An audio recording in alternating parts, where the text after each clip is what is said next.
ಭಾರತದಲ್ಲಿ ಪ್ರತಿ ವರ್ಷ ಹಿಂದಿ ದಿನವನ್ನು ಸೆಪ್ಟೆಂಬರ್ 14ರಂದು ಆಚರಿಸಲಾಗುತ್ತದೆ. ಇದು ಹಿಂದಿ ಭಾಷೆಯ ಗೌರವ ಮತ್ತು ಪ್ರಚಾರಕ್ಕೆ ಮೀಸಲಾಗಿದೆ. 1949ರಲ್ಲಿ ಈ ದಿನವನ್ನು ಆಚರಿಸಲು ಪ್ರಾರಂಭಿಸಲಾಯಿತು. ಸ್ವಾತಂತ್ರ್ಯದ ನಂತರ ಭಾರತೀಯ ಸಂವಿಧಾನ ಸಭೆಯು ಭಾರತದ ಅಧಿಕೃತ ಭಾಷೆಯ ಬಗ್ಗೆ ಚರ್ಚಿಸುತ್ತಿತ್ತು.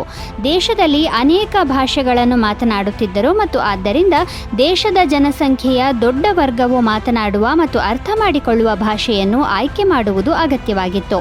1949ರ ಸೆಪ್ಟೆಂಬರ್ 14ರಂದು ಸಂವಿಧಾನ ಸಭೆಯು ದೇವನಾಗರಿ ಲಿಪಿಯಲ್ಲಿ ಬರೆಯಲ್ಪಡುವ ಹಿಂದಿಯನ್ನು ಭಾರತದ ಅಧಿಕೃತ ರಾಷ್ಟ್ರೀಯ ಭಾಷೆಯಾಗಿ ಸ್ವೀಕರಿಸಿತು. ಹಿಂದಿಯ ಅಭಿವೃದ್ಧಿ ಮತ್ತು ಅದರ ಹರಡುವಿಕೆಗೆ ಈ ದಿನವನ್ನು ಮೀಸಲಿಡಲಾಗಿದ್ದು ಅದನ್ನು ಹಿಂದಿ ದಿನ ಎಂದು ಆಚರಿಸಲಾಗುತ್ತದೆ. ಹಿಂದಿ ದಿನವನ್ನು ಆಚರಿಸುವ ಮುಖ್ಯ ಉದ್ದೇಶವೆಂದರೆ ಹಿಂದಿ ಭಾಷೆಯ ಮಹತ್ವವನ್ನು ವಿವರಿಸುವುದು, ಅದರ ಪ್ರಚಾರವನ್ನು ಉತ್ತೇಜಿಸುವುದು ಮತ್ತು ಅದನ್ನು ರಾಷ್ಟ್ರೀಯ ಏಕತೆಯ ಸಂಕೇತವನ್ನಾಗಿ ಮಾಡುವುದು. ಈ ದಿನದಂದು ಪ್ರಬಂಧ ಸ್ಪರ್ಧೆಗಳು, ಕವಿಗೋಷ್ಠಿಗಳು, ಹಿಂದಿ ಪ್ರಚಾರ ಮತ್ತು ಸಾಹಿತ್ಯಿಕ ಚಟುವಟಿಕೆಗಳ ಕುರಿತು ಚರ್ಚೆಗಳನ್ನು ಒಳಗೊಂಡಂತೆ ವಿವಿಧ ಕಾರ್ಯಕ್ರಮಗಳನ್ನು ಆಯೋಜಿಸಲಾಗುತ್ತದೆ.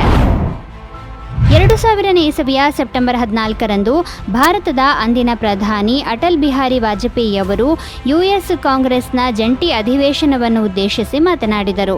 ವಾಜಪೇಯಿಯವರು ಯುಎಸ್ ಕಾಂಗ್ರೆಸ್ನ ಜಂಟಿ ಅಧಿವೇಶನವನ್ನು ಉದ್ದೇಶಿಸಿ ಮಾತನಾಡಿದ ಭಾರತದ 4ನೇ ಪ್ರಧಾನಿಯಾಗಿರುವುದರಿಂದ ಇದು ಐತಿಹಾಸಿಕ ಸಂದರ್ಭವಾಗಿತ್ತು.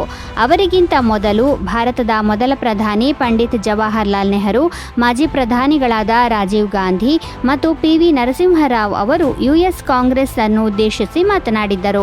ಅವರ ಭಾಷಣವು ಭಾರತ-ಯುಎಸ್ ಸಂಬಂಧಗಳನ್ನು ಮತ್ತಷ್ಟು ಬಲಪಡಿಸಿತು ಮತ್ತು ಉಭಯ ದೇಶಗಳ ನಡುವೆ ಪರಸ್ಪರ ಸಹಕಾರದ ಹೊಸ ಆಯಾಮಗಳನ್ನು ಸ್ಥಾಪಿಸಿತು.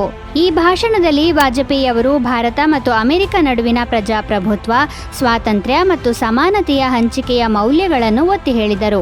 21ನೇ ಶತಮಾನದಲ್ಲಿ ಉಭಯ ದೇಶಗಳ ನಡುವಿನ ಸಂಬಂಧವನ್ನು ಹೊಸ ಎತ್ತರಕ್ಕೆ ಕೊಂಡೊಯ್ಯುವ ಕುರಿತು ಮಾತನಾಡಿದರು.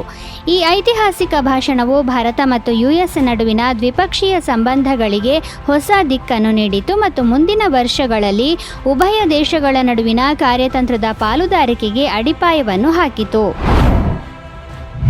1989ರ ಸೆಪ್ಟೆಂಬರ್ 14ರಂದು 59 ವರ್ಷದ ಭಾರತೀಯ ಜನತಾ ಪಕ್ಷದ ನಾಯಕ ಮತ್ತು ಕಾಶ್ಮೀರಿ ಪಂಡಿತರಾದ ಟೀಕಾಲಾಲ್ ಟಾಪ್ಲು ಅವರನ್ನು ಶ್ರೀನಗರದಲ್ಲಿ ಹಗಲಿನಲ್ಲೇ ಬರ್ಬರವಾಗಿ ಹತ್ಯೆ ಮಾಡಲಾಯಿತು. ಈ ಘಟನೆಯೊಂದಿಗೆ ಜಮ್ಮು ಮತ್ತು ಕಾಶ್ಮೀರದಲ್ಲಿ ಕಾಶ್ಮೀರಿ ಪಂಡಿತರ ಹತ್ಯೆಗಳ ಸುದೀರ್ಘ ಮತ್ತು ನೋವಿನ ಅವಧಿ ಪ್ರಾರಂಭವಾಯಿತು. ಹಿಂಸಾಚಾರವು ಶೀಘ್ರದಲ್ಲೇ ಉಲ್ಬಣಗೊಂಡಿತು. ಮುಂದಿನ ಕೆಲವು ವರ್ಷಗಳಲ್ಲಿ ಕಾಶ್ಮೀರಿ ಪಂಡಿತರ ಸಮುದಾಯದ ಸುಮಾರು 97% ಜನರು ಕಾಶ್ಮೀರ ಕಣಿವೆಯಿಂದ ಪಲಾಯನ ಮಾಡಲು ಇದು ಕಾರಣವಾಯಿತು. ಟೀಕಾಲಾಲ್ ಟಾಪ್ಲು ಅವರು ಬಿಜೆಪಿಯೊಂದಿಗೆ ಸಂಬಂಧ ಹೊಂದಿದ್ದಲ್ಲದೆ ಆರ್ಎಸ್ಎಸ್ನೊಂದಿಗೂ ಗುರುತಿಸಿಕೊಂಡಿದ್ದರು. 1989ರ ಸೆಪ್ಟೆಂಬರ್ 12ರಂದು ಚಿಂಕ್ರಾಲ್ ಪ್ರದೇಶದಲ್ಲಿ ಟೀಕಾಲಾಲ್ ಟಾಪ್ಲು ಅವರನ್ನು ಕೊಲೆ ಮಾಡಲು ವಿಫಲ ಯತ್ನವನ್ನು ಮಾಡಲಾಯಿತು. ಅದರ ನಂತರದ ಪ್ರಯತ್ನದಲ್ಲಿ ಭಯೋತ್ಪಾದಕರು ಯಶಸ್ವಿಯಾದರು. ಟಾಪ್ಲು ಜಮ್ಮು ಮತ್ತು ಕಾಶ್ಮೀರ ಹೈಕೋರ್ಟ್ಗೆ ಹೋಗುತ್ತಿದ್ದಾಗ 3 ಭಯೋತ್ಪಾದಕರು ಅವರ ಮೇಲೆ ಹತ್ತಿರದಿಂದ 8 ಸುತ್ತು ಗುಂಡು ಹಾರಿಸಿದರು. ಅವರ ಹತ್ಯೆಯ ನಂತರ ಹಿಂದೂಗಳು ಕಣಿವೆಯನ್ನು ತೊರೆಯಬೇಕು ಅಥವಾ ಅವರ ಧರ್ಮವನ್ನು ಬದಲಾಯಿಸಿಕೊಳ್ಳಬೇಕು ಎಂಬ ಘೋಷಣೆಗಳು ಮಸೀದಿಗಳಿಂದ ಬರಲು ಪ್ರಾರಂಭಿಸಿದಾಗ ಕಣಿವೆಯಲ್ಲಿ ಬೇರೆಯೇ ಒಂದು ಅವಧಿ ಪ್ರಾರಂಭವಾಯಿತು. ಈ ಘಟನೆಯು ಕಾಶ್ಮೀರಿ ಪಂಡಿತರ ಜೀವನದ ಮೇಲೆ ಆಳವಾದ ಪ್ರಭಾವ ಬೀರಿತು ಮತ್ತು ಕಾಶ್ಮೀರದ ಸಾಮಾಜಿಕ ಹಾಗೂ ರಾಜಕೀಯ ಸನ್ನಿವೇಶವನ್ನೇ ಬದಲಾಯಿಸಿತು. ಲಾರ್ಡ್ ವಿಲಿಯಂ ಬೆಂಟಿಂಕ್ 1774ರ ಸೆಪ್ಟೆಂಬರ್ 14ರಂದು ಬ್ರಿಟನ್ನಲ್ಲಿ ಜನಿಸಿದರು. ಲಾರ್ಡ್ ಬೆಂಟಿಂಕ್ ಅವರು ಬ್ರಿಟಿಷ್ ಭಾರತದ ಗವರ್ನರ್ ಜನರಲ್ ಆಗಿದ್ದರು ಮತ್ತು ಸತಿ ಪದ್ಧತಿಯನ್ನು ರದ್ದುಗೊಳಿಸುವಲ್ಲಿ ಪ್ರಮುಖ ಪಾತ್ರ ವಹಿಸಿದರು. ಸತಿ ಪದ್ಧತಿಯಲ್ಲಿ ವಿಧವೆಯೊಬ್ಬಳು ತನ್ನ ಪತಿಯ ಮರಣದ ನಂತರ ಆತನ ಅಂತ್ಯಕ್ರಿಯೆಯ ಚಿತಾಗಾರದಲ್ಲಿ ತನ್ನನ್ನು ತಾನೇ ಬೆಂಕಿ ಹಚ್ಚಿಕೊಳ್ಳುವಂತೆ ಒತ್ತಾಯಿಸಲಾಗುತ್ತಿತ್ತು. ಈ ಪದ್ಧತಿಯನ್ನು ಭಾರತೀಯ ಸಮಾಜದಲ್ಲಿ ಅತ್ಯಂತ ಅಮಾನವೀಯವೆಂದು ಪರಿಗಣಿಸಲಾಗಿತ್ತು ಮತ್ತು ಅನೇಕ ಸಮಾಜ ಸುಧಾರಕರು ಇದರ ವಿರುದ್ಧ ಧ್ವನಿ ಎತ್ತುತ್ತಿದ್ದರು. ಲಾರ್ಡ್ ಬೆಂಟಿಂಕ್ ಸತಿ ಪದ್ಧತಿಯ ಅಭ್ಯಾಸವನ್ನು ಕೊನೆಗೊಳಿಸಲು ನಿರ್ಧರಿಸಿದರು. 1829ರಲ್ಲಿ ಲಾರ್ಡ್ ಬೆಂಟಿಂಕ್ ಸತಿ ಪದ್ಧತಿಯನ್ನು ರದ್ದುಗೊಳಿಸಲು ಸತಿ ನಿಷೇಧ ಕಾಯಿದೆ ಎಂಬ ಕಾನೂನನ್ನು ಜಾರಿಗೊಳಿಸಿದರು. ಈ ಕಾಯ್ದೆಯಡಿಯಲ್ಲಿ ಸತಿ ಪದ್ಧತಿಯನ್ನು ಕಾನೂನುಬಾಹಿರವೆಂದು ಘೋಷಿಸಲಾಯಿತು ಮತ್ತು ಆಚರಣೆಯನ್ನು ಕೊನೆಗೊಳಿಸಲು ಕಾನೂನು ಮತ್ತು ಆಡಳಿತಾತ್ಮಕ ಕ್ರಮಗಳನ್ನು ಜಾರಿಗೆ ತರಲಾಯಿತು. ಲಾರ್ಡ್ ಬೆಂಟಿಂಕ್ ಅವರ ಪ್ರಯತ್ನದಿಂದಾಗಿ ಸತಿ ಪದ್ಧತಿಯನ್ನು ಪರಿಣಾಮಕಾರಿಯಾಗಿ ನಿಷೇಧಿಸಲಾಯಿತು ಮತ್ತು ಈ ಅಭ್ಯಾಸವು ಕ್ರಮೇಣ ಭಾರತದಲ್ಲಿ ಕೊನೆಗೊಂಡಿತು. ಅವರ ಹೆಜ್ಜೆ ಭಾರತೀಯ ಸಮಾಜದಲ್ಲಿ ಒಂದು ಪ್ರಮುಖ ಸಾಮಾಜಿಕ ಬದಲಾವಣೆಯಾಗಿ ಕಂಡುಬಂದಿದೆ. 1959ರ ಸೆಪ್ಟೆಂಬರ್ 14ರಂದು ಲೂನಾ 2 ಚಂದ್ರನ ಮೇಲ್ಮೈಯಲ್ಲಿ ಇಳಿಯಿತು. ಇದು ಚಂದ್ರನ ಮೇಲೆ ಇಳಿದ ಮೊದಲ ಮಾನವ ನಿರ್ಮಿತ ವಾಹನ. ಇದು ಸೋವಿಯತ್ ಒಕ್ಕೂಟದ ಲೂನಾ ಕಾರ್ಯಕ್ರಮದ ಭಾಗವಾಗಿತ್ತು.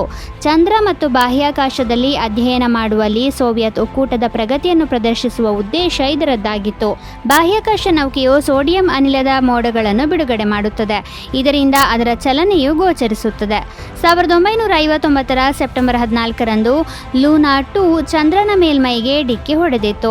ಸಾವಿರಾರು ವರ್ಷಗಳ ಮಾನವ ಇತಿಹಾಸದಲ್ಲಿ ಮಾನವ ನಿರ್ಮಿತ ಯಾವುದೇ ವಸ್ತುವು ಚಂದ್ರನನ್ನು ತಲುಪಿದ್ದು ಅದೇ ಮೊದಲು. ಇದರೊಂದಿಗೆ ಸೋವಿಯತ್ ಒಕ್ಕೂಟ ಬಾಹ್ಯಾಕಾಶ ಸಂಶೋಧನಾ ಕ್ಷೇತ್ರದಲ್ಲಿ ಮತ್ತೊಂದು ಸಾಧನೆ ಮಾಡಿತ್ತು. ಕೆಲವೇ ತಿಂಗಳುಗಳ ನಂತರ 1961ರ ಏಪ್ರಿಲ್ 12ರಂದು ಸೋವಿಯತ್ ಒಕ್ಕೂಟವು ಯೂರಿ ಗಗಾರಿನ್ ಅವರನ್ನು ಬಾಹ್ಯಾಕಾಶಕ್ಕೆ ಕಳುಹಿಸಿತು. ಈ ಮೂಲಕ ಅವರು ಮಾನವ ಇತಿಹಾಸದಲ್ಲಿ ಮೊದಲ ಗಗನಯಾತ್ರಿ ಎನಿಸಿದರು.